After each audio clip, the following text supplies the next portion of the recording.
I'm Peggy, and I graduated from high school in May of 1973. 7 months later, I was getting high on pot en route to my first wedding. We had 2 little boys whom we loved very much, but not enough to stop our drug abuse.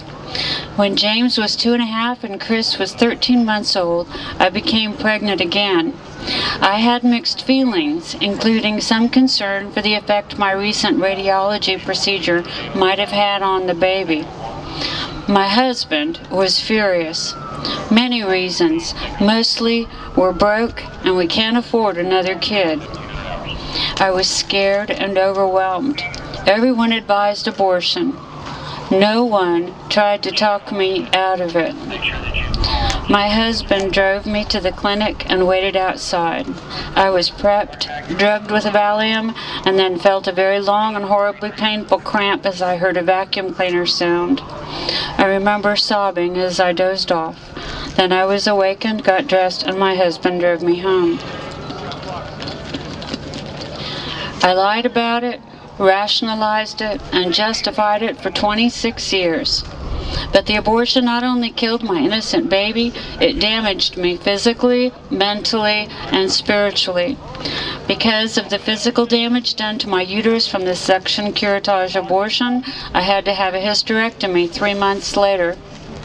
My inner despair and resulting depression made it easier to use and abuse myself in many ways for many years, both during that marriage that started with drugs and selfishness, and for many years after the divorce.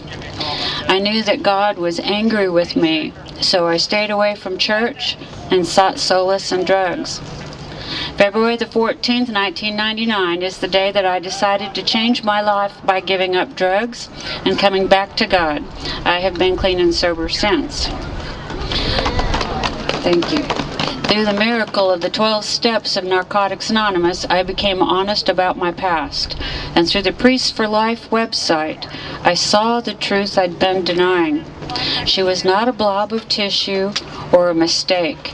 She was an innocent human baby nestled inside the very place where she should have been the safest. She was my little Ceci. And because she was inconvenient, I allowed her to be killed. If abortion had not been legal, I would have made room for her in my life. But, praise God, I am forgiven, and the Lord continues to reveal the depth of His love and mercy for me. And because of my Rachel's Vineyard retreat, I have finally forgiven myself and continue to heal. But I've also come to realize that my own healing and sorrow are not enough anymore. It's important for my regret to be heard and acknowledged as truth. And that's when I decided that I could be silent no more.